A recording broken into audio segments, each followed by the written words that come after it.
All right. All right. We're live. Okay.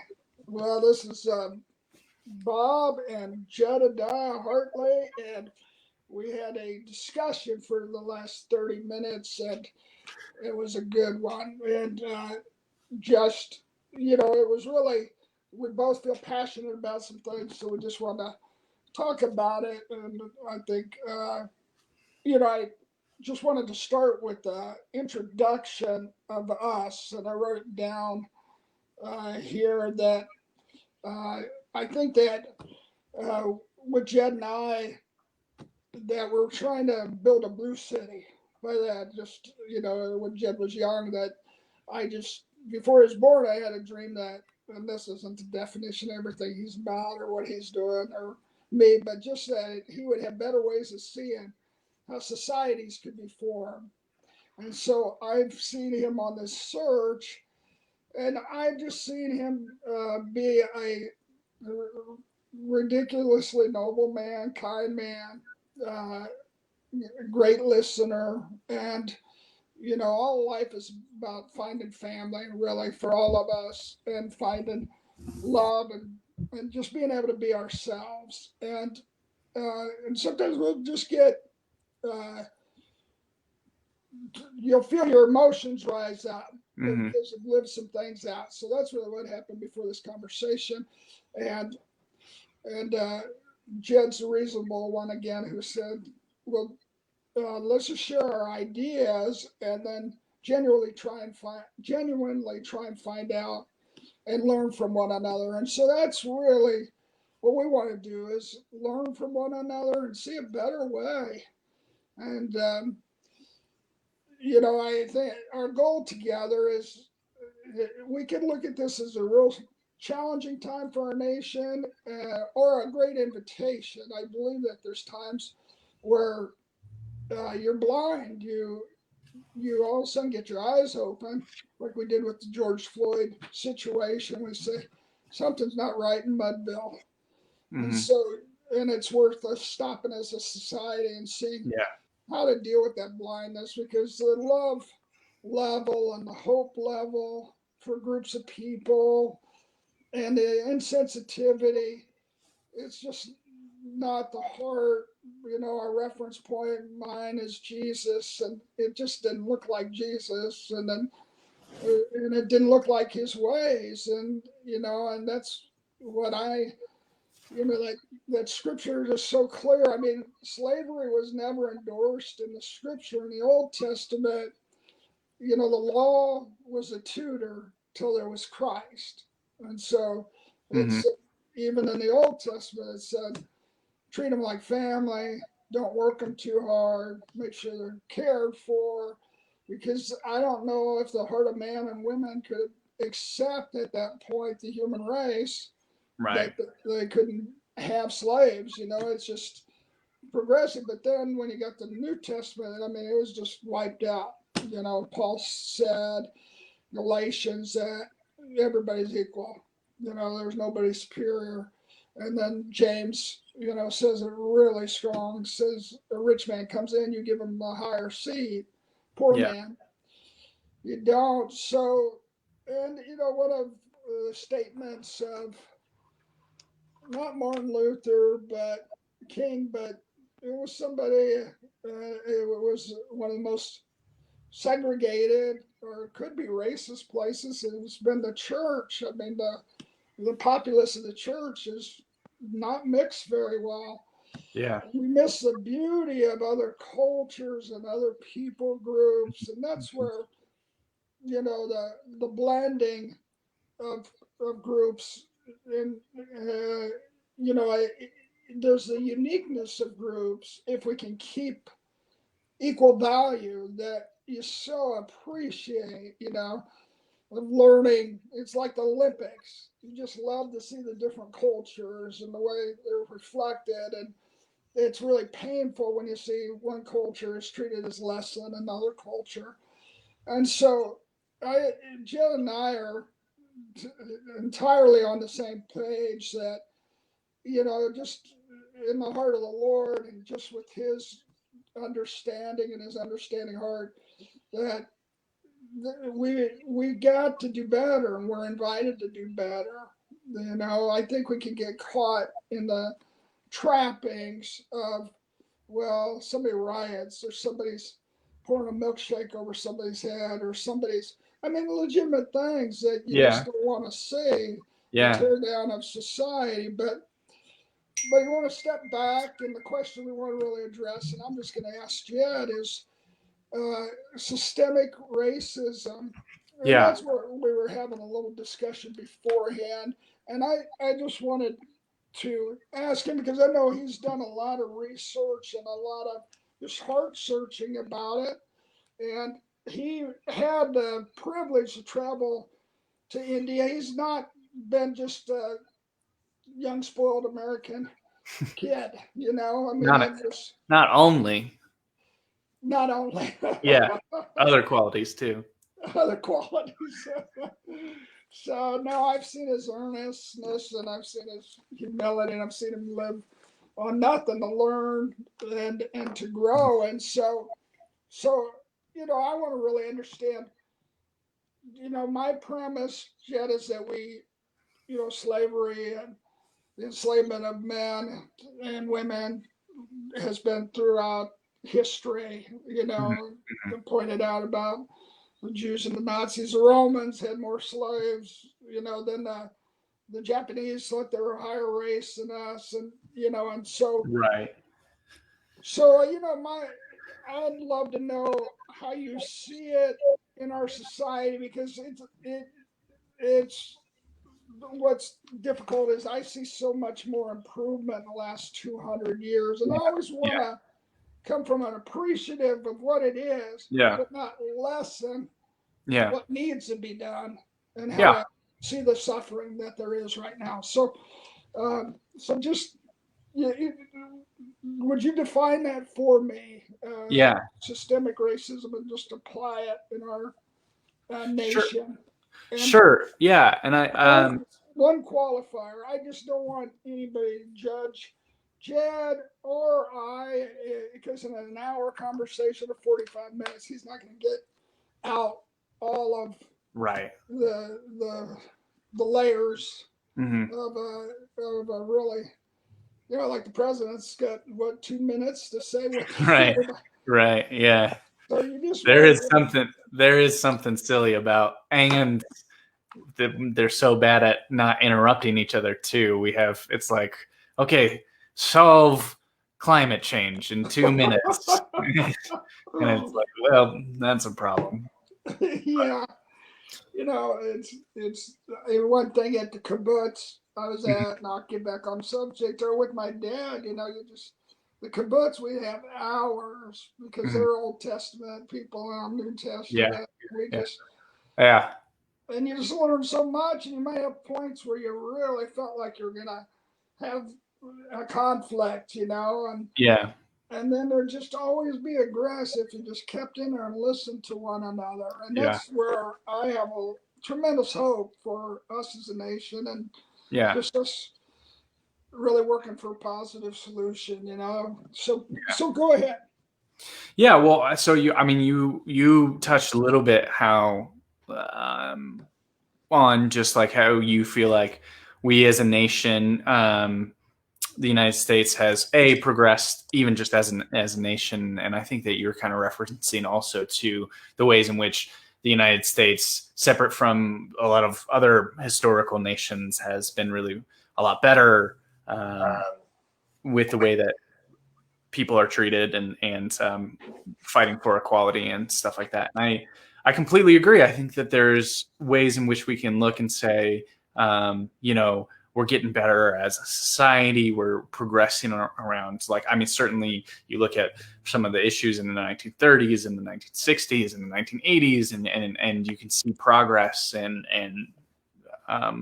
so I think that is something that's discounted in these conversations too often, is that no, there is progress, and we're heading in the right direction. But like you said, we also have a responsibility to continue fighting for heading in the right direction, because as much as we have progressed as as a society and as people, and as a church, or like there still is a lot of ways to go, because I think that at the heart of it, I think that whether it's racism or just prejudice in general, I think is a very difficult thing for individual humans and communities to be free of. Like, I think, like even in the way in which um, it was good thousands of years ago to be able to like diagnose in groups and out groups and be like, that's someone who's different. And like, I'm going to be afraid of someone who's different because, they can be a threat to me. And I think that even in the way that we identify ideologically now, it's like good to know who are your family and who's not your family, and who's on your team versus who's against you. I mean, even like something as arbitrary as like sports show, where you see someone wearing a Chiefs jersey in Denver, and you're like, there's a sense of connection and there's a sense of ideological identification. So I think there's a lot of things that, it's very human to have these tendencies that can end up being really destructive. And so I think that it's, I think it's a lot about talking about having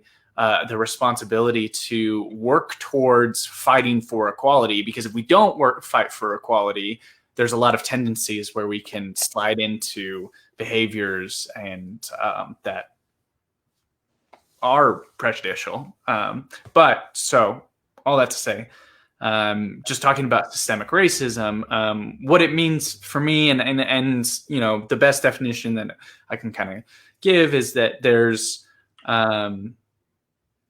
prejudices that people will have, individuals will have, or even communities will have, and those prejudices can become part of whether it's law or practice or whatnot.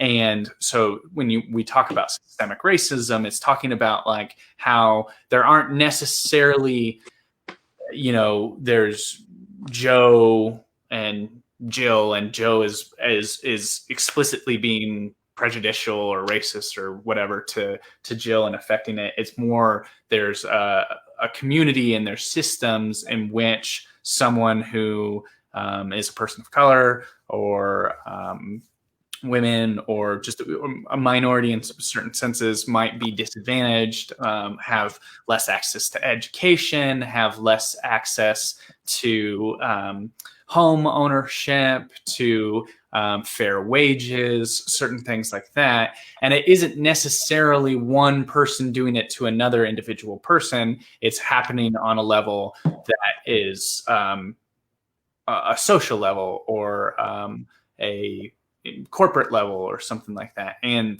so to provide a good like grasp on what that looks like is, and I won't go into this a ton because people can, if people are interested, they can research, or maybe they already know about it. So I don't want to, talk ad nauseum about this. But when we look at the history of the United States, specifically in the 1930s, so after World War I and during the Great Depression, FDR does the New Deal, and there's a lot of opportunities for poor people to buy houses, and a lot of government assistance, so that fixed rates, where fixed federal rates, so that you can buy a home and that the interest isn't going to go up or whatnot, and that you can have an opportunity to actually buy a home. And it was really, really advantageous for a lot of Americans. However, it was not that advantageous for African Americans, because there was a lot of principles that were explicitly racist back in the 1930s, where if you were, it was on, this is obviously not a term that should be used and isn't used, but they would have on applications whether or not someone was a Negro, or whether or not specifically actually communities of people had high degrees of or high percentages of people of color, specifically Black people. And if these communities had a lot of Black people in it, they were deemed, these areas were deemed less desirable and like more risky, inherently risky. And so loans were continually denied to Black people. And more than that, they were also denied for anybody who was trying to live in those areas. So what happened is that a lot of people, a lot of Black men and women who owned property or owned homes, their property value plummeted because other people couldn't get loans in those areas. They couldn't maintain fixed loans in those areas. And so that's where you get the white flight. A lot of people would move out to the suburbs, and these areas became incredibly segregated, where it was just Black neighborhoods, and the property value of those neighborhoods plummeted. And it was based on explicitly racist policies of being like, well, we don't think Black neighborhoods are as valuable. We think that they're dangerous, and we think that Black people are inherently less valuable than white people. And so it ended up a lot of so it was explicitly racist, and it became part of like legal. Like, this is perfectly legal for banks to just deny loans to Black people. And then it wasn't until the 1960s, 1968, I think, was the Fair Housing Act, where it first started actually making it explicitly illegal for banks to do this. But by that time, a lot of the damage was already done, where there was entire neighborhoods in which people of color had property, but that property had diminished in value. And then you see a lot of people renting, and they're, the primary way to fund public schools is through property taxes. So that you saw public schools getting, the education systems were plummeting because there wasn't enough finances to pay for good teachers and for good amenities. You saw crime go up in those neighborhoods because every time you see like an increase in poverty, you see an increase in crime. Those are directly related. Then there was,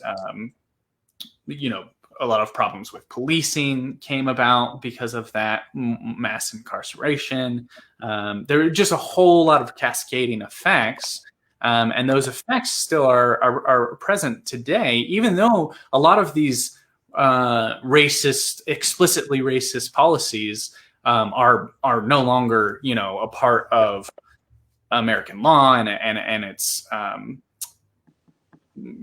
illegal to have for banks to discriminate. There still is this sense in which like these entire neighborhoods totally lost their value, and that cascades through not only like the ways in which people are affected in their lives, but also the way their children and their grandchildren are affected. And so anyway, when people talk about this notion of systemic racism, it's just to say that like, talk about like there's ways in which people can be disadvantaged by their race, or it doesn't have to be just race. Like there's other ways of prejudice, systemic prejudice, but specifically with race, it's saying that like it's not just the way that people interact with you, because certainly we know and have seen overt racism, seeing someone who treats someone who's Black as less than, or can even be violent against them. And I'm positive that you and all of your followers probably, and all watching here, see that as horrible and horrific. And that's something that we ought never do, is just treat someone as less than because of their skin color. But that's not the only ways in which racism can affect people. It also can be done through the ways in which, like I said, there's lots of ways in which this can happen, but housing, policing, etc. So anyway, sorry, that was really long. Policing after this, and I just, your first point when we got on about the football, something that can be a team Right. reality. But Yeah. then you get the Oakland Raiders and the Kansas City Chiefs. And I remember sitting up in the stands, and it was not. I was in. It's a hostile environment. Yeah. Oh yeah, I was in Yeah. the. I was a chaplain. I'm up there, nice, and I'm Yeah. not getting beer cans thrown at me because, and I'm in the Chiefs Stadium, but I happen to be whatever they were called, the black, So, but, The silver. I can't remember, but yeah. The Oakland's. but we Yeah, were. you were in their area. I was in there. I had migrated into the wrong, but we were as bad as them. But I mean, you can take something that's just point well taken. That when you get too much, like my junior year wrestling, usually you just had a code of honor and appreciation. But my uh, junior year we had this elite team, and then there was just a different feeling that wasn't fun. You just Mm-hmm. it was based on hating your opponent. So Yeah. that's excellent. And then just second definition is is an excellent one. That really makes a lot of sense. Because just that there's inherencies in the system Right. that were, like you pointed out, in the 30s. I mean, it was race was one of the deciding factors of whether people got a mortgage or not. That's not in question. Right. And Yeah. people didn't get mortgages Yeah. based on race, and it was a double whammy because they lost their housing value, Uh and huh. then if they went to rent somewhere, Uh huh. the rents were sky high. Yep. So it decreased wealth, and it's gonna leave a bad taste. Like the Bible says, to the third or fourth generation. Yeah. So Yeah. it does get over it, but just the instituting of in the '60s fair housing is that was a good start, and Yeah. then there's been loans that have been minority loans, but it's there's more to fix there. So Yeah. you want to go to the policing, because I'm Yeah. learning. I really appreciate this. I think this is really, really helpful, really good, because you're not pointing the finger and saying, "Hey, you know," I mean, it's important, the expression that some don't like is all have sinned and fallen short of the glory of God. But what I see it saying is just you're humble, that as a human being, you're a learning creature, Mm-hmm. person. And so Mm-hmm. you just, you God's not putting that on you. It's just this sense of, I've known enough in life that I need to keep learning. I need to Yeah. have my heart keep growing. I need to be more open. And I think it's a celebration when you get your eyes open, Yeah. when you're doing something wrong. Like Scrooge. Yeah. Scrooge was out of fear in the Industrial Revolution. And Yeah. I'm not saying, hopefully, we haven't been Scrooges, but maybe. Yeah. Maybe, Yeah. I've, I purposely, when I feel like something's due me, Mm-hmm. and Mm-hmm. and you've seen me do that where, you know, I feel like somebody should help or somebody's due me, and because Yeah. I've worked so hard or whatever Right. Right. reason, and then I'll purposely go like these last couple of days to people in real need, Yeah. and then I'll be awoke again to they don't have the same opportunities, they don't have the same privileges, and we don't need to beat each other up about it, but my eyes get woke up, and then I want to say to myself and everybody around me, we got to go the extra mile Mm-hmm. to make sure it's not like today. I could cry. I went Mm-hmm. into CVS and Mm-hmm. to pick up some medicine, and if I didn't have it, my heart would stop. The warfarin.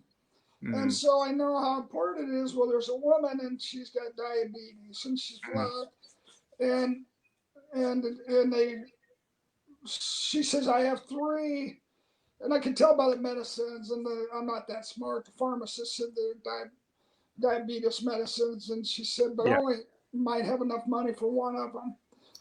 And Insulin, was it? she had insulin and some other stuff. Oh, got it. So there was like 3 prescriptions she needed, but only could afford 1. Yeah, Yeah.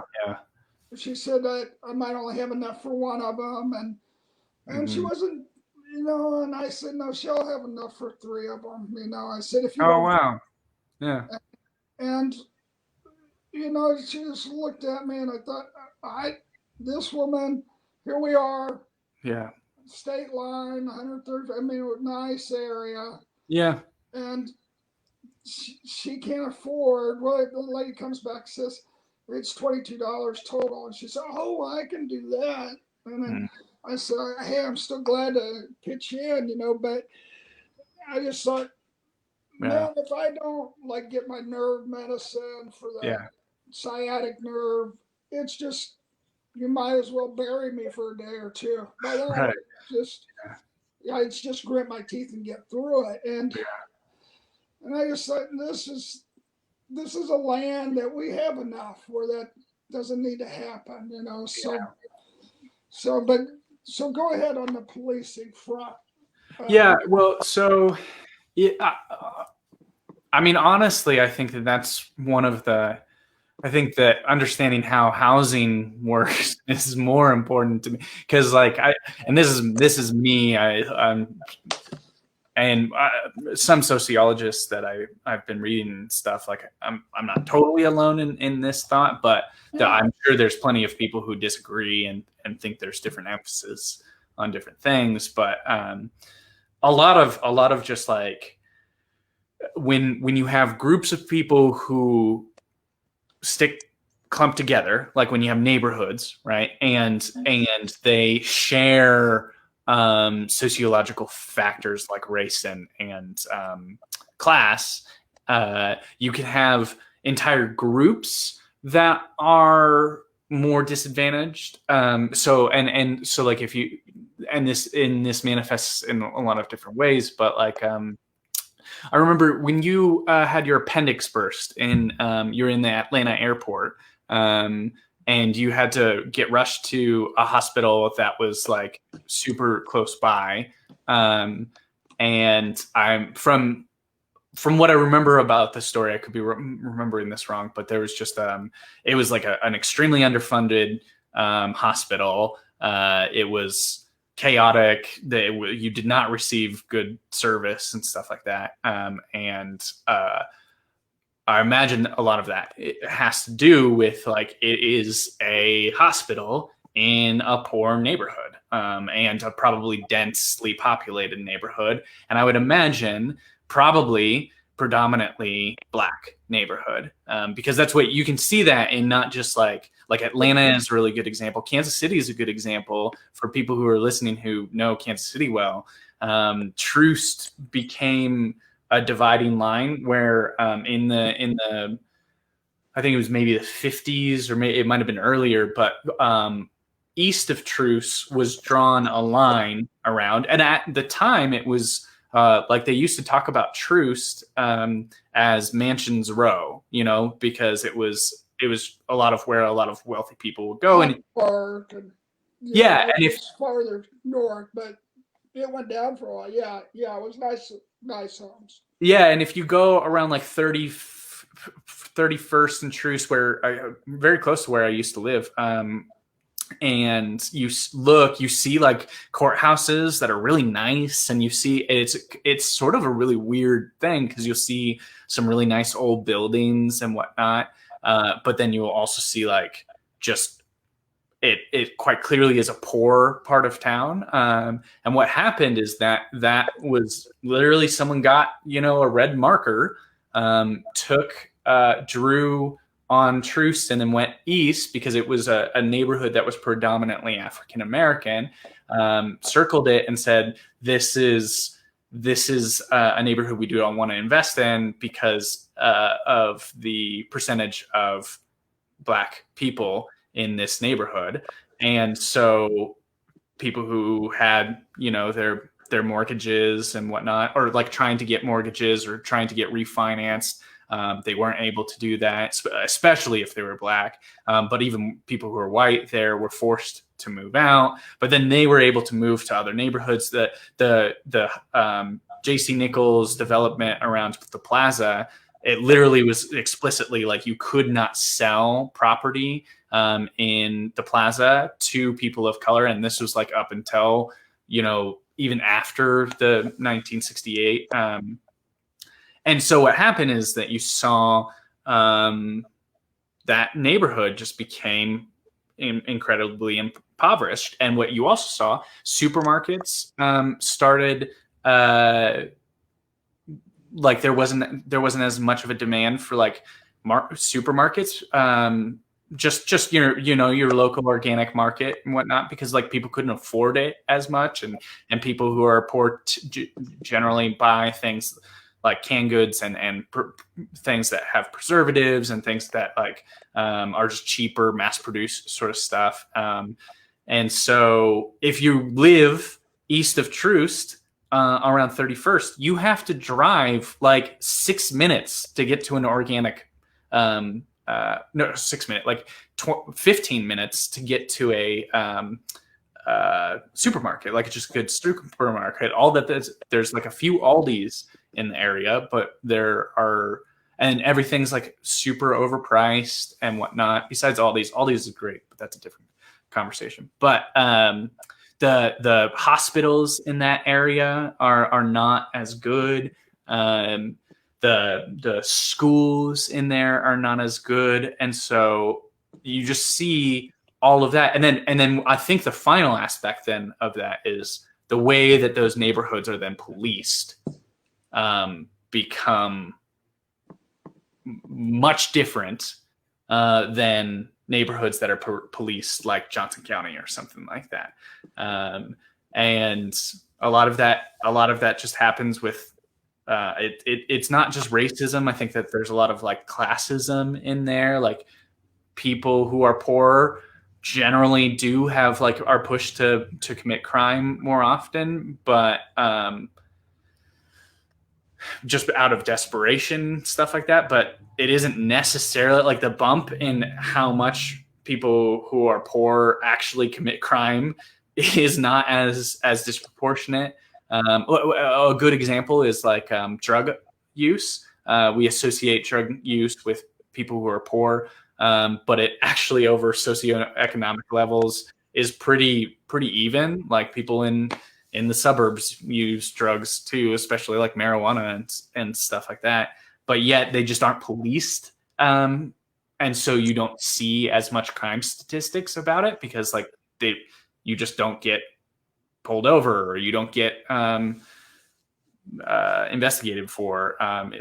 And so anyway, I think that can lead to a lot of things where someone who grows up east of Troost sees the police differently than someone who grows up in Johnson County, because someone who grows up east of Troost sees the police as always suspicious of them, always trying to keep them in line, where someone in Johnson County is like, the police are here to protect me, the police are here to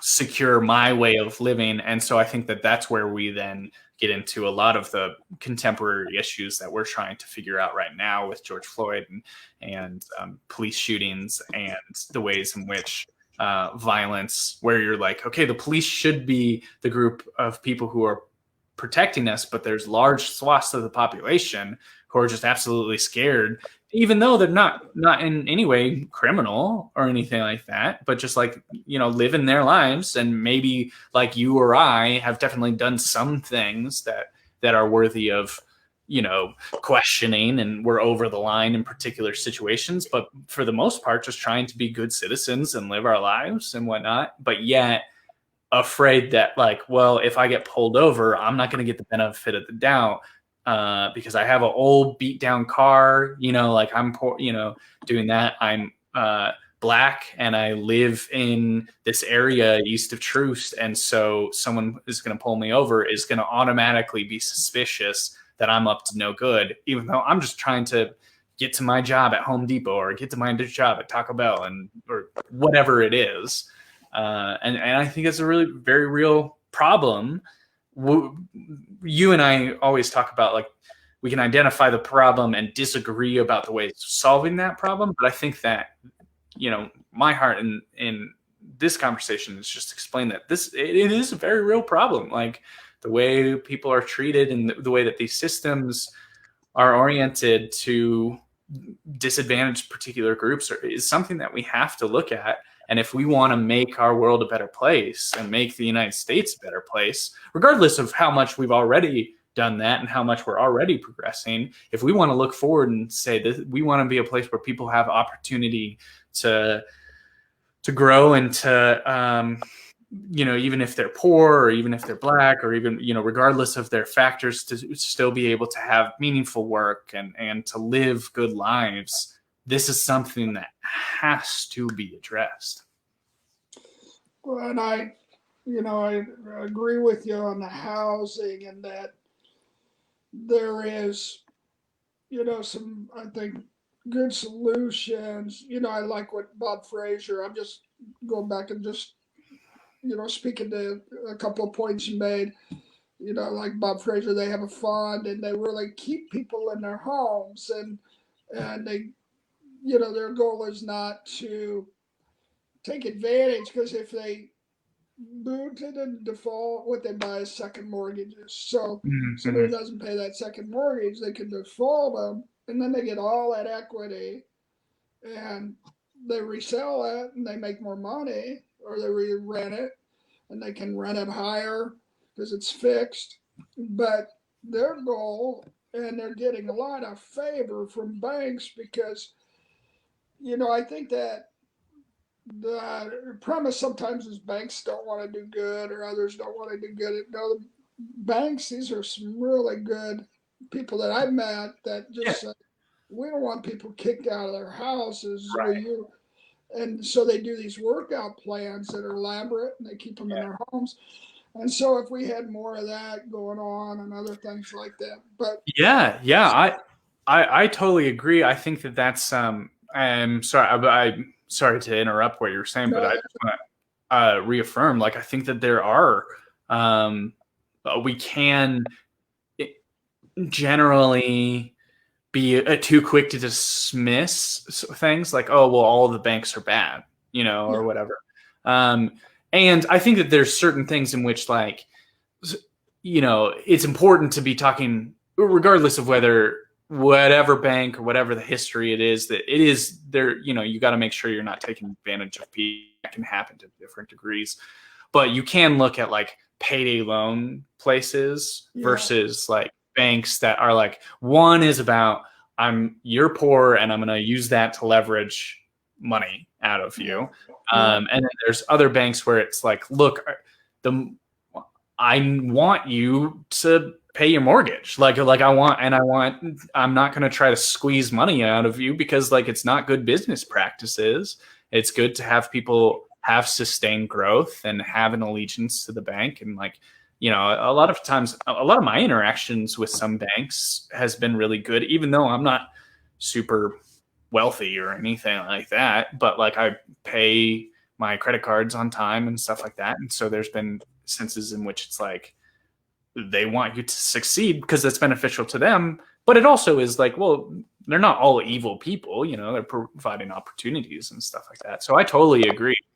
But then there are also things like the payday loan places and just banks with bad practices that, can be predatory. Yeah. And I think that, when you've been hurt, you can fire on friend and foe. By that, I would, really fight hard to keep somebody in their house and they would, be just in pain. So there was a lot of, attack, and then they find out, no, I really meant it, and or somebody else might really mean it. And we might have to do that to Yeah. help heal, because I'd be kind of stunned. Like, I gave a gentleman, an older black man, $50,000 to start a cleaning company. And he to manage that, I know like 89% of them fail. So Hmm. I knew that this money might go away.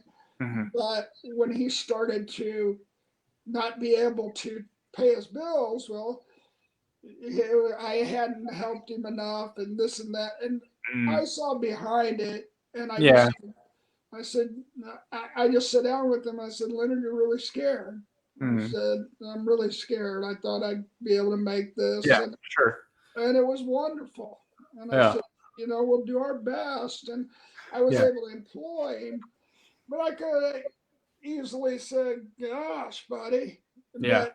but I think that's where I just hope for more mercy my way, because I've had some banks treat me pretty rough when I had my health problems and I wasn't paying or taking care of. Well, I'd been with them 30 years, but they Yeah. were going public, so they're Yeah. in fear and they got to make sure everything's just right. And they're calling my loans, Yeah. my lines of credit, and it just can be a perfect storm. And that's where I just don't want to go to. Okay, everybody's evil and everybody's just looking out for themselves. Where Yeah. no, that I find if I hope in the best, that I tend to get better, you Yeah. know, out of people, and so I really see that with the housing and the ripple effect, and then Yeah. the way it affects crime and the way it affects. I Hmm. mean, it's just my dad was a principal to an unincorporated area. It was called Stark, and it was real like poor. They call them hillbillies, Hmm. moonshine, but I went there, and they got hunting dogs. It's up on a hill in Independence, and nobody knows it's back in there. It's just Hmm. unincorporated, and it's like the shanties in South Africa that I go to in Soweto, and they were so caring for my dad and I. I mean, it got to be 5 o'clock. They got us in our cars. They were scared. We got to Hmm. get you out right now. And it's just because people were in tremendous pain, and they did like they did in Africa. They made their own beer, they call it, but it was mixed with all kinds of stuff. And it just, you got to have hope, and you got to Yeah. have an opportunity. So Yeah. now, policing, I would just say this about policing, that after, and I might get trouble from the people that are listening, but I've done a lot of homework on this. I'm not saying, you Yeah. know, and I uh, got pulled over when I was in college, and then I got beat up when I was behind the bars, and then In uh, behind the bars, like you in jail or something, or like in a, yeah. yeah, I guess when they got me downstairs, they shut that main door Ah. 11 o'clock at night, and they Yeah. just start. I'm Yeah. handcuffed, and they just start putting a whooping on me. Yeah. And then when it becomes my trial date, Hmm. there's three of them in the bathroom laughing. They didn't know I was in there, and Hmm. about how they and that that's a that's one example. And Right. people could say, but there was enough. There was 3 or 4 times in my life that Yeah. happened where I wasn't just being allowed. Now I was 45, driving home to you guys at home, and I was driving home at 3 or 4 in the morning because I had that cleaning business all night, and the guy pulled me over, slammed me against the car, gave me 3 or 4 tickets. Now he was fired about 18 months later, but Yeah. it was unchecked authority, Hmm. and there was a protection of one another. And as when I was 16, 17, I was that supervisor over the bellman at Ramada Inn, and mostly who worked for me were young black men. Hmm. And they'd want me to drive them home in the Ramada van because if they drove home, they're afraid. Now, Mm, one time one gets out and starts shooting at a guy across the street. So yeah. I've been Yeah. on Yeah. both sides where the police say, we don't really think the public understands the challenges. And then you kind of get like a doctor or something. Sometimes a doctor turns off their feelings. And Hmm. so, but overall, I would not want to be a black man or woman pulled over and they said, well, just put your hand on the wheel 10 and 2. Well, it doesn't work like that. You don't know what they're going to take you in. And there was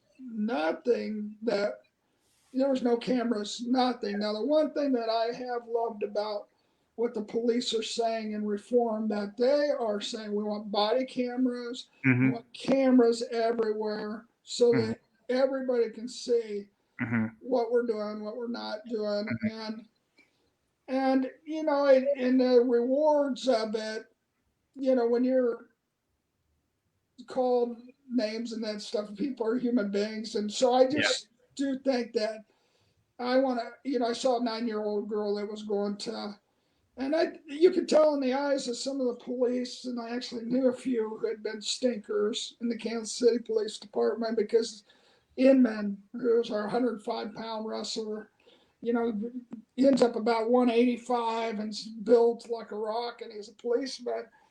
But there were a few others with him, and he was a good, upright guy. But he just, he had to see some things that were wrong, Hmm. that the police did. But this 9-year-old girl came down, thanked him, and they were here. And these three guys start crying.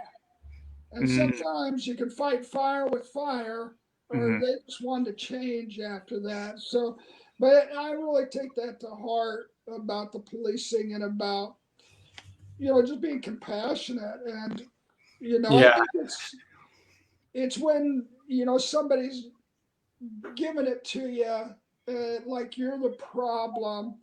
And, we got to be able to not get offended and be able to say somebody's in pain and Yeah. see Yeah.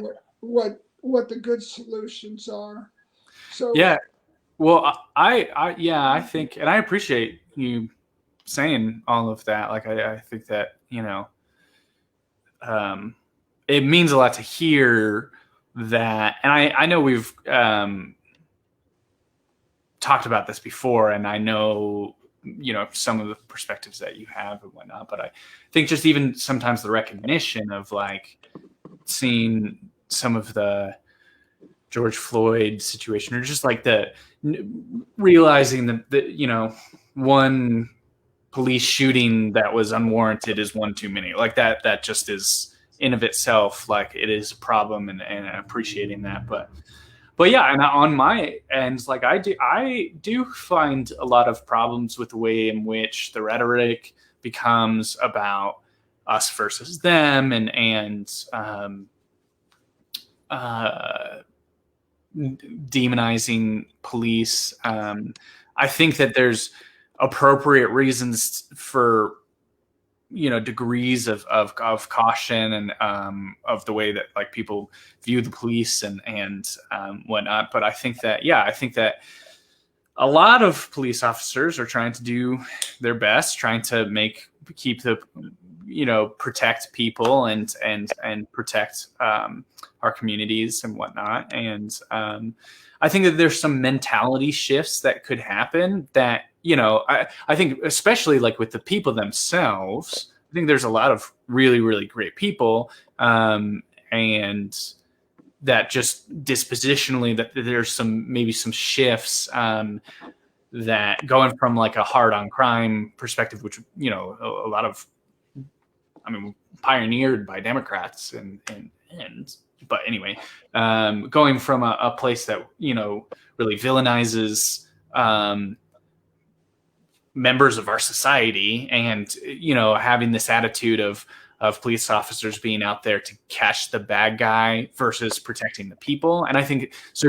There's been a lot of discussion. I actually work with a few different people, and have a good friend of mine who's a sociologist, and she works with uh, police reform and getting more social workers to respond to 911 calls, because they're 80% of 911 calls oftentimes don't need any physical intervention, or like there are certainly times in which it's very important to have like people who are equipped and ready to the police need to be there if there's a bank robbery or something like that, or if there's but a lot of situations, sometimes it's even instances of domestic abuse. Sometimes it's better to have someone who's just trained, who's aware of human beings and social situations, or there can be people who are have mental illnesses that cause them to act erratically and stuff like that. And so, like, say you're a parent and you have a young, or like a 18, 19-year-old child, and they took the wrong medication, or they're off the medication, or even like just took drugs and had like a bad reaction to it, and they're acting erratically, and you're worried about them. It's a really good question of like, do you call 911 in that scenario? Because like, what if the police come and then feel threatened by this 19-year-old and then shoot them, and don't know properly how to respond? And a lot of times, like, police officers too, you will hear them talk about how they wish they weren't called on a lot of these things, because it's like, well, I don't know what I'm supposed to do in this situation. Like, how often police officers, really trained on knowing when to identify when someone's having a mental breakdown that legitimately could lead to violence, or is acting extremely erratically and needs to be talked down in a particular way, or how to even talk down to someone. Derek, so my brother-in-law, your son-in-law, yeah, he works with adults with developmental disorders, and oftentimes has to use physical restraints because people will do, have neurotic episodes or whatnot, or be violent, and but he's also trained and equipped to know how to, speak peace in those situations. And it's not an easy thing to do. I mean, I think that, Derek's a great representation of, like, I mean, there are few Dereks in the world out there, and we need more of them, basically. And so I think that a lot of times, I think what's most beneficial, and I think that both of us would probably agree on this, is that we need to get away from villainizing groups of people, whether it's people of color or whether it's police officers or whatnot, and talk about reform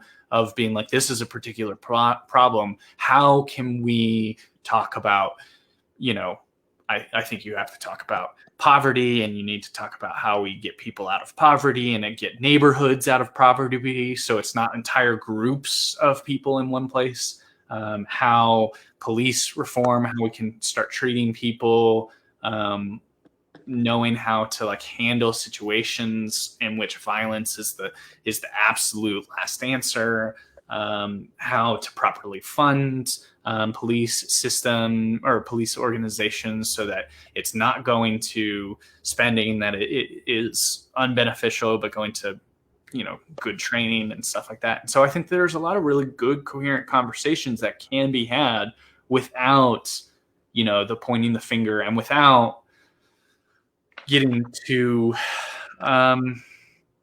by taking responsibility instead of like looking for someone to blame. I think this is excellent, because that's I was in the position of Derek. It was at Spofford, so adults with mental disabilities or behavior disabilities. And so the first day I'm there, they had taught me how to restrain somebody. Because, I wrestled, and you pull their arms Right. back. Right.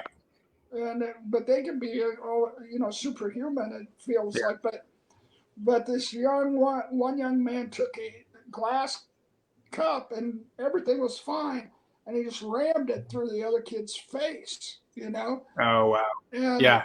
it broke and cut him, but it wasn't. But I freaked, and I Yeah. pulled him so hard out of that intensity and that fear, Yeah. Adrenaline and adrenaline, that I almost snapped his arms. I mean, he was yeah. screaming, Yeah. and so then you put him in a room and you shut the door, which I hated. It was a padded room, and what I that wasn't. So we got better, and then Yeah. I learned, and I ended up, that boy's name was Joey. And he always Mm. said, Joey, Joey loves Bob, Bob, and it became one of my favorites. And I just thought, if I was a policeman and would have saw that, and then with the look he looked at me with, Mm. I'd be pulling anything. Mm-hmm. It seems like.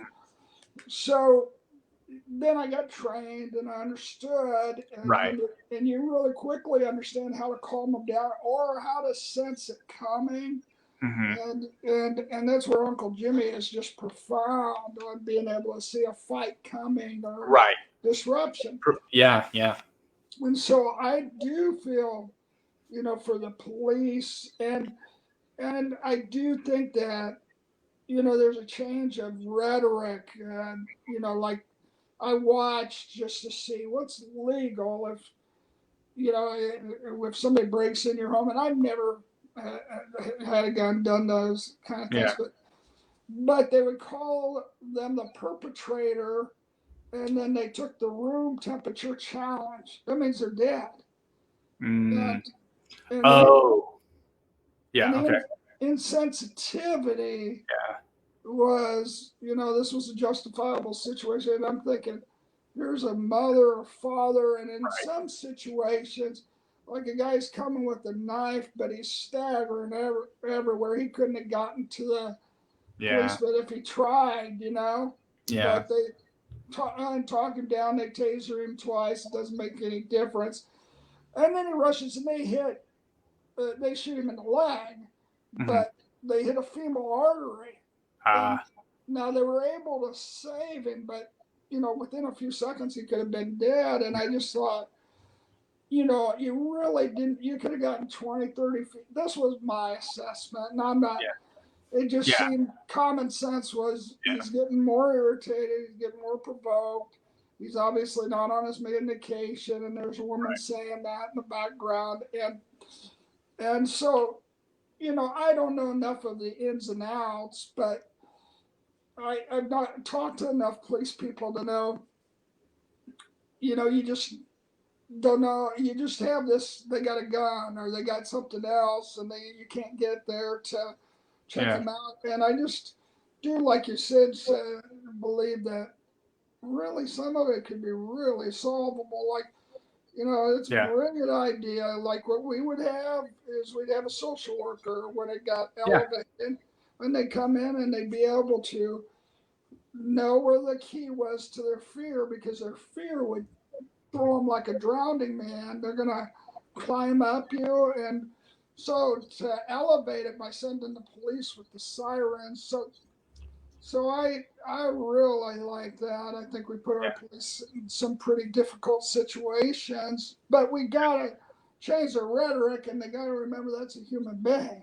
Yeah. No, that's well, and I think you and I deeply identify with just the I mean, I remember feeling this a long time ago, well before my politics shifted or anything.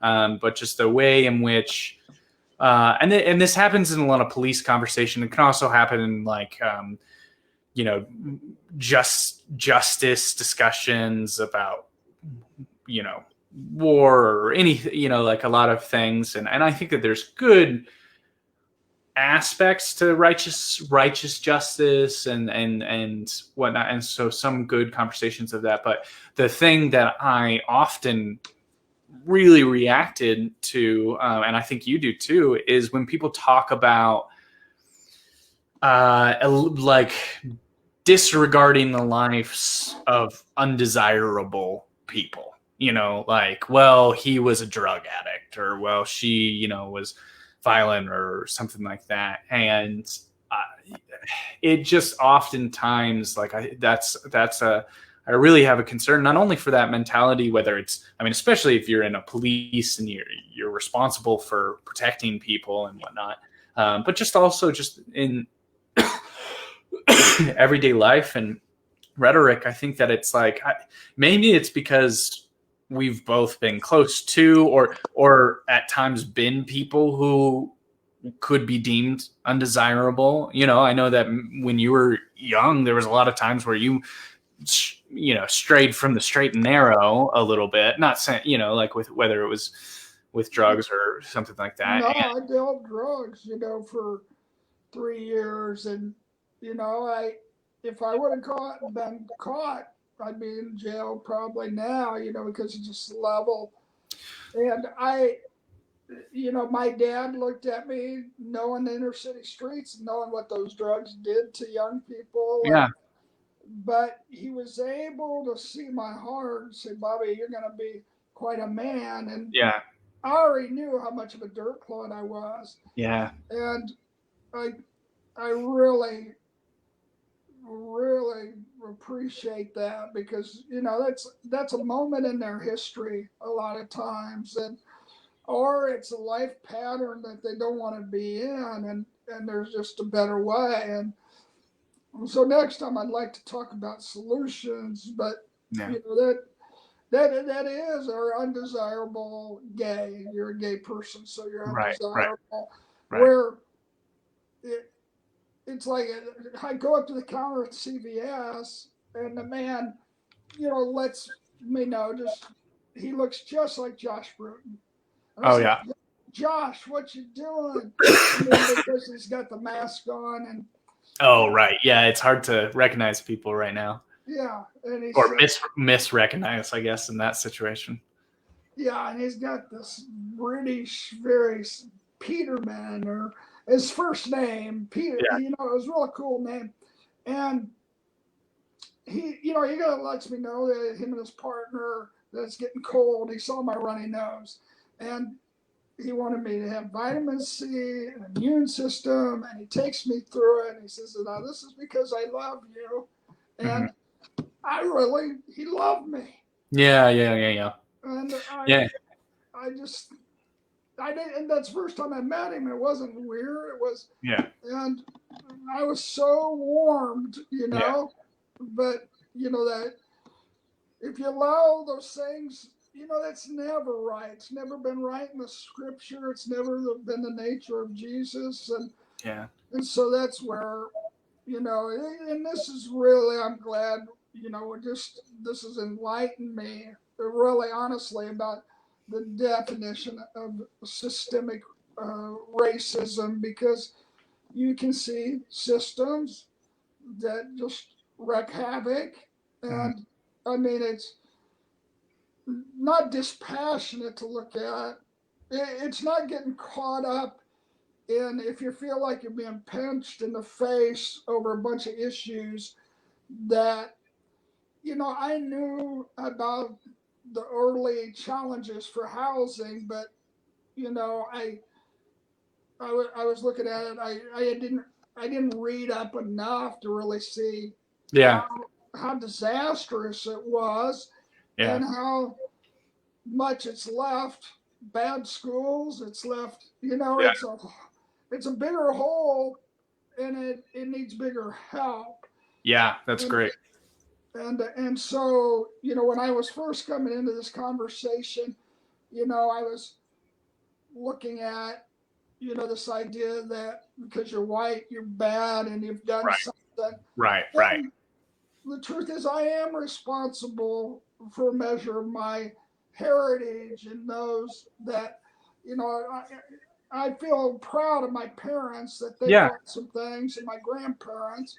Yeah. But I had an uncle that was really, he was, a few of them that own their own businesses, and that's not bad. And one was a lawyer, but they Yeah.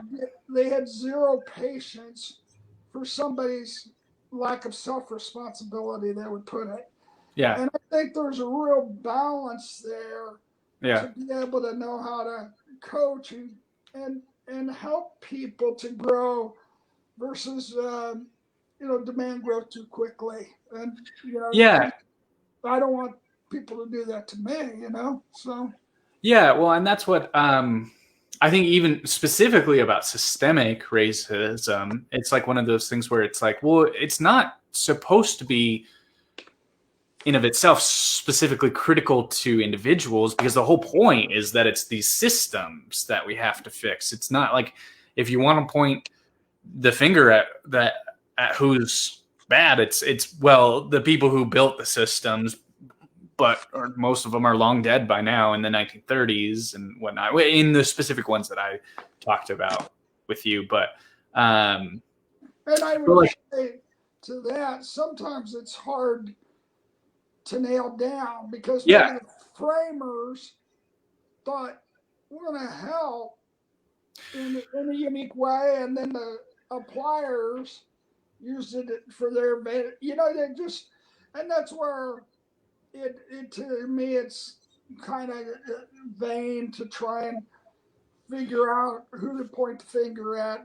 yeah, I mean, I think everybody needs to go. The real conclusion I came to is I need to go and ask the heart of God, how am I responsible? Because, I have gotten to a place where my needs are taken care of pretty well. And I got some resources to bless others. mm-hmm, mm-hmm. And it's a unique thing. I had a friend that said, I don't know how anybody could live on less than 300,000 a year. And I've been doing it for a while. yeah, and I'm looking at, and then Tim That's been, York yeah, comes over, and I'm trying to help Tim York with his retirement plan. And so it's with his children and wife, 1,500 a month. That's his overhead. You know, he yeah, just lives, and he's a happy guy. Now he needs a little bit more room and space, and I was able to look at some ways that he could, yeah, he's going to get the other side of his duplex, be able to fix it up, sell it for quite a bit, which will help him for his retirement. And I just love that he's a great man.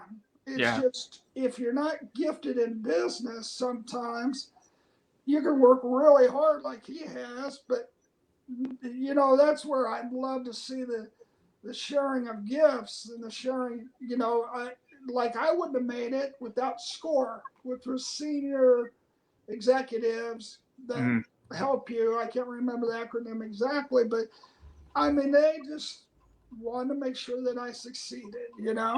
yeah, And, so I do think there's a lot of ways that we could get involved and improve, but try and keep the rancor. But I yeah, just, as you shared with me, I, I need to listen more, and I need to um, have my water level higher of mm-hmm, what I react to. I mm-hmm, was telling this story, and it's probably not the best, but just where the gal hit my car and yeah, then yelled at me, and she was black, and I'm only saying that because I said I'll pay for the car even though it was her mm-hmm, problem. And then when I called to see how her car was doing, and I had to get a rental car, I got a rental car for her. And she just would get off the phone and give it to her mother. And the beautiful thing was her mother said, I don't know why she's acting like this. You've been so yeah, kind, you've been so good.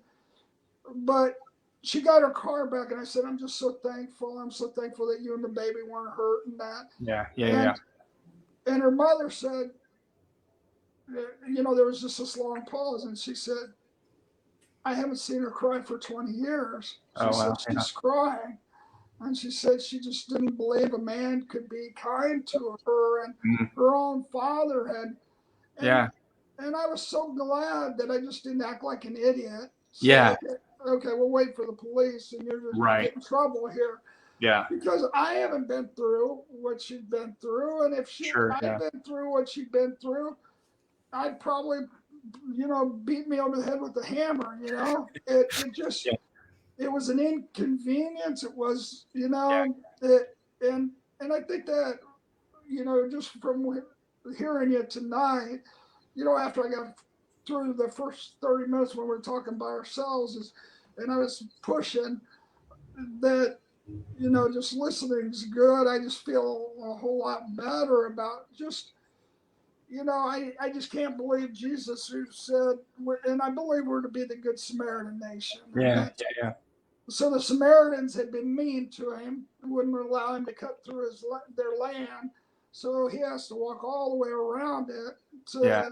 and Lazarus is dead, and he's going to raise Lazarus, and they're they're ready to call down fire. These Right. guys Yeah. raging, and Uh, he just says, "Can I tell you a story?" And he tells them the story of the Good Samaritans, and uh, he's using the very people that were unkind. mm, And I mm, just thought, we're big enough to do that, to have a yeah. heart for people in pain, Yeah. and that worked on him. And it says like 70 years later, the whole region of Samaria just says Jesus was a good man. Yeah. Yeah. And so, and Well, just one last thought that I okay, have, um, and I'm with you 100%. I was thinking today too, just about talking. So I was doing some reading about the 1930s. Oh, there's an NPR video about housing segregation and the way that it works, and it's just quick and it's really good at explaining stuff. So I'll post that in the link if people are interested in it. do it, Like, do just do it. a I comment. love it, and I love the other one that you sent me. That was really Oh interesting. yeah, that one about the Louisiana one, that Yeah, one's super interesting. yeah, But um, I was just thinking, Papa Taylor, so mom's dad, when he passed away a couple years back, and he grew up in the 1930s, and during, I mean, much of his young adult life was during this era of segregation and when redlining and everything were just actual, um, were very prevalent. And when those practices were prevalent, anyway, he was able to, was a hardworking guy, and I don't think that he came from a very wealthy family, and was able to just work real hard and develop a little bit of wealth and whatnot. And so when he passed away, he left some inheritance for his grandchildren, myself included, and it wasn't a whole, like, it wasn't like life changing or anything. But when in COVID right now, there's been, like, I was able to, with it, put some of it towards the car that I have. And so even though I'm a poor, student, I have a pretty nice car that is really reliable and I drive around with. And so I was just reflecting in that sense of, like, well, if he was a black man back then, odds are he probably wouldn't have been able to accrue the wealth that, at least to the degree that he did. And even though, because a lot of times we'll look at, like, well, that was in the 1930s, the 1960s, and now it's 2020 and we've changed in a lot of ways. And it's like, well, I'm still benefiting from that. And I don't mean that in a way that's like trying to push like a lot of white guilt sort of thing. Like I should feel bad because, like, no, he was a hard worker. He was a good man. He was an honest man. But the reality of it is that had he been a person of color, he probably would not have been able to have the same opportunities. And I directly benefited from that. And so I think that we can have compassion for people, and the cascading effects of just some really bad policies and some really bad history in the United States of treating people of color not right. And so yeah, so the reason that I bring all that up isn't for us to, and I think we should talk about next time, like, okay, well then what do we do? What are the best ways to, like, as a society, but just as individuals, I think it's just really important to treat people with kindness and compassion, and understands that, there are difficulties in the United States that, like, if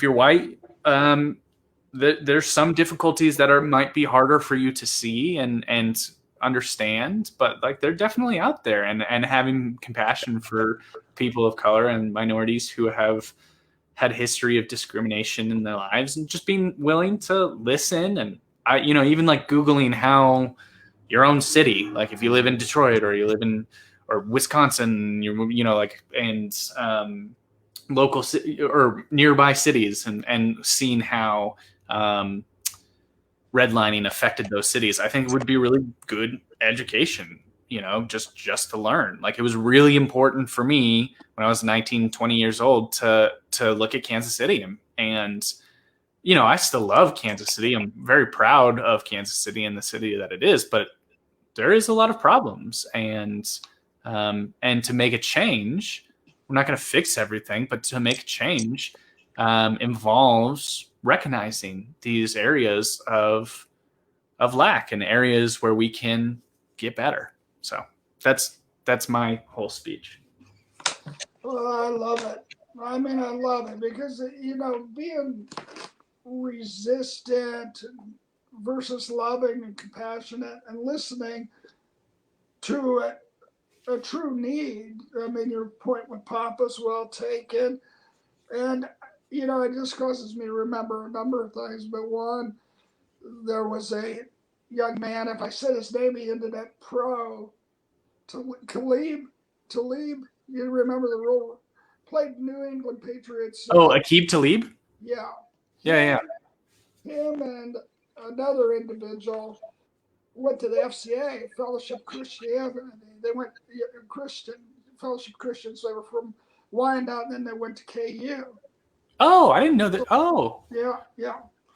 So now he would show up because he was this individual. I got to remember his name because he was a cornerback too, and his last name started with S. I'll remember, but he won the Simone Award for the #1 football player.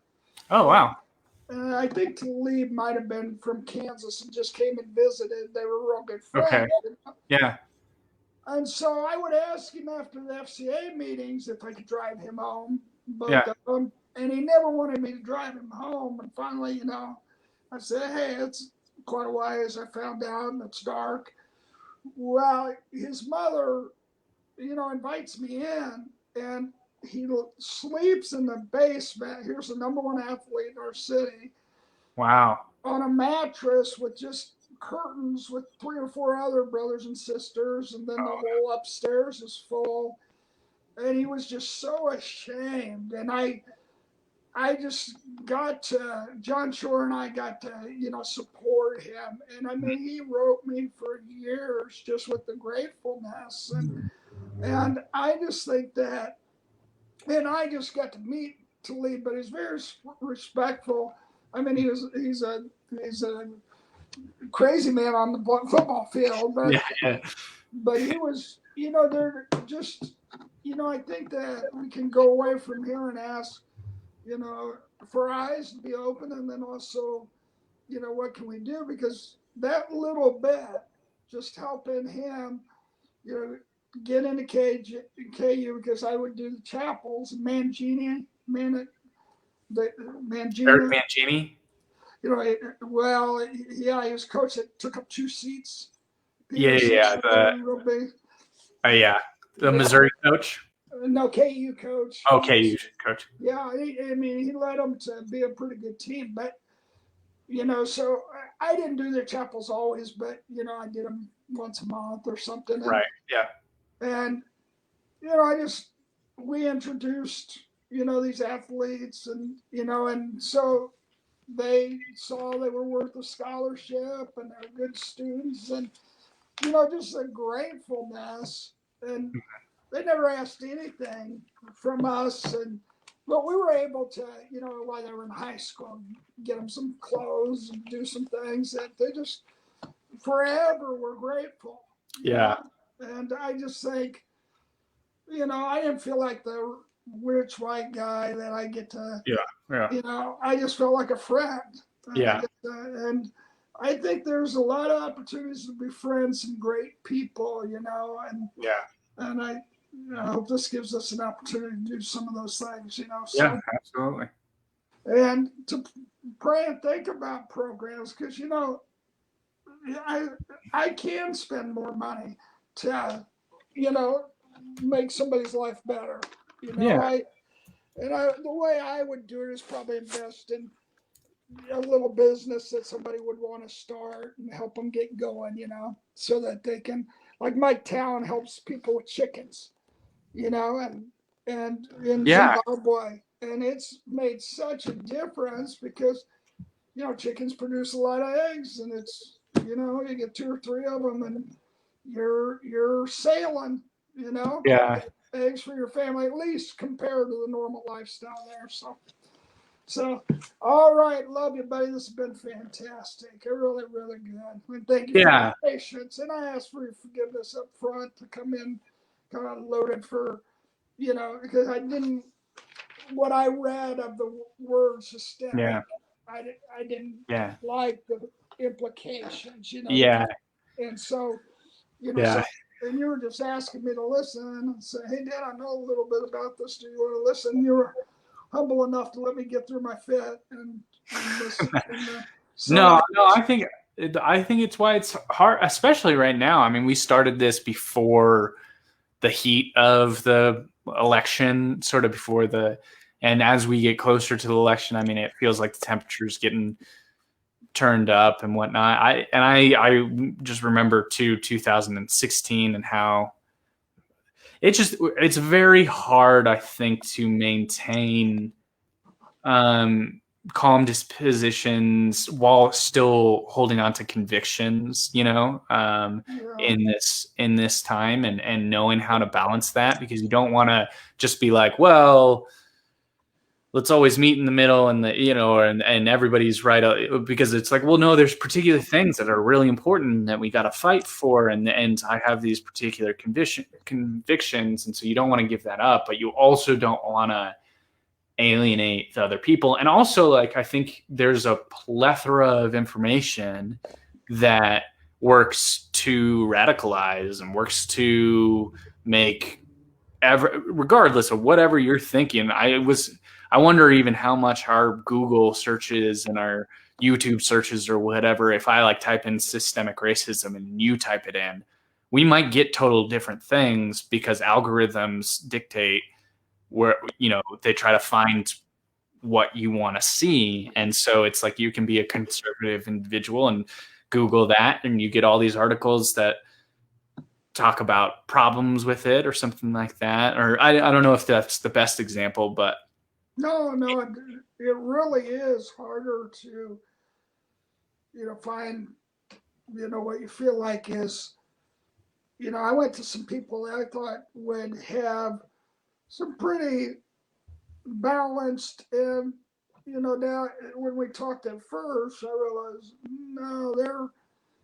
they've got some presuppositions where, like, one individual has just been in housing forever, uh, but never has mentioned the 1930s enough, uh, and so, and it's one of the ones that helps run the funds and makes sure people get in, and really loves the black culture, but doesn't like the rioting and those kind of things, and so he thinks that systemic racism word comes out of that, and it's uh, just kind of let's overthrow them and cancel yeah, culture, and I think that's where I pray because I do like honor, I do like, yeah, yeah, and and and whether I agree with Kamala Harris or I agree with Joe Kamala, Biden, yeah, I just think it's hard jobs. Or Trump, I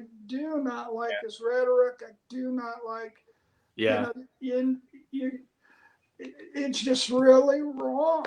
And then I see some things that he spoke with his feet. I was not for him, didn't vote for him in 2016.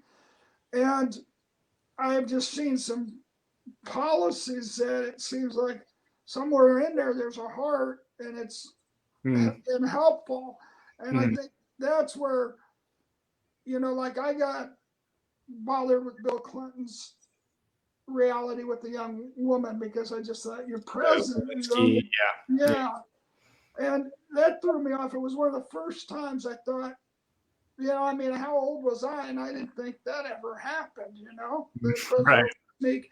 Well, then I right, find out, no, that's been happening, yeah, and that doesn't justify it, but it just, yeah, they're under a lot of pressure and they do yeah, crazy things sometimes. But then I started to see, wisdom and heart and some decisions that I couldn't deny. I couldn't just keep saying to people, and I wasn't trying to deny that blemish. David had that blemish. David in the Bible, right, and yeah. I mean, David, yeah, did David worse.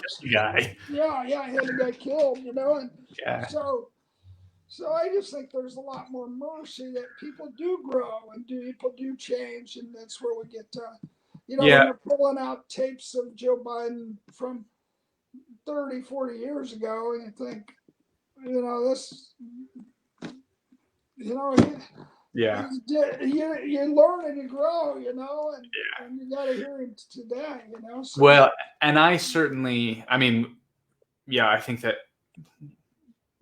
we need to wrap up, so I'll try not to take it further. But I agree with a general point that I think that you're saying, and I just think that politics in of itself would be so much better if we weren't always trying to negotiate about our politicians' characters and answering questions that are really hard for the public to know, and all these smear campaigns. So I'm in Colorado, and Fort Collins, and so I'm seeing there's a local, election, and every time I'm watching a football game or whatever, the commercials are just like and they're back to back. So it's like one is like, well, he's doing this, he took private jets to go here, and then the other one is like, well, he's in the back pocket of the oil industry, and it's like all of this stuff, and it's like you get exhausted with it because it's hard to know who to listen to have the proper epistemic access to know, like, well, am I getting good information? Am I being deceived? Is it 80% true? Is it, or even if it's 100% true, it's like, am I dismissing things about the candidate that I like? And that's where it gets like, man, I think we should talk about policy. I think we should talk about just the reality of the ways in which, the everyday life, and focus more on that. Not that the other things aren't important, like with the, with whether real issues, with real issues, and real stances, and you just like to have the Harry Trumans who said what he stood for, what he didn't, and it was out there, and but and there was others that have been like that, and I think you kind of owe it to a nation, I think, to say this is what I'm really about, and this is why I am, and either you're proud of it or then why just get into an office behind a facade, man? That'd be a horrible way to live. But it's it seems like it always sways. That I've seen this before. Where with John Kennedy, that period of time, they're just the demonizing of each other. But you did have a lot of stake with the mobs and certainly Landerer, and he was, but that's where it's complicated, Yeah, but he had a lot he stood up for too, Yeah. And so, well, and like Lyndon B. Johnson, he's like he's a really good example of someone who he was just kind of a gross dude, like a lot of like very crass, very probably pretty, well, not probably, definitely like misogynistic and stuff. But he also did the Civil Rights Act and and did more, invoked more change for the positive. I mean, we were talking about, you know, like red line and all these sort of things. I mean, like he really worked towards having, you know, overt racism, getting that out of, making it illegal and to be, you know, not sell to people who are black or something like that. And so it is complicated and whatnot. And yeah. Anyway, what But I got to head. I was supposed to carve pumpkins with Amanda like an hour ago. So wow, go for it, man. Well, great to talk to you, and I think you run for president. I'll be behind. yeah, well, I think it's 2 election cycles, and then I'll be old enough. Yep. And then I'll be running smut campaign. Do you know that he took his Tonka toy and beat it over his sister's head? Yeah, I'm sure you'll have good slander. Thank you, buddy. This has been a great night, man. All right, love you, Dad. Talk to you later. Okay, bye-bye. Thanks all for listening. Okay. Yeah. Bye-bye.